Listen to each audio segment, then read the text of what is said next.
Hello বন্ধুরা, আমার সালাম নিন। আসসালামু আলাইকুম। আশা করি আপনারা সবাই ভালো আছেন ইনশাল্লাহ, এবং আমার প্রত্যাশাও তাই।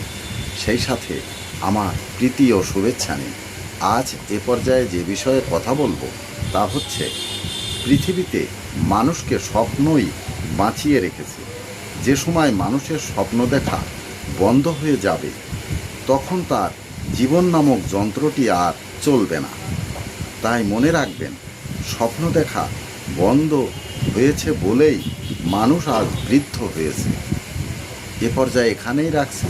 ততক্ষণ পর্যন্ত আপনারা সবাই ভালো থাকুন, সুস্থ থাকুন এবং নিরাপদে থাকুন। শুভ কামনা নিরন্তর সবার জন্য সবসময়। ধন্যবাদ ফেসবুক মেটা, ধন্যবাদ সকল বন্ধুসহ সবাইকে। আবার দেখা হবে অন্য কোনো ভিডিওতে। আল্লাহ হাফেজ।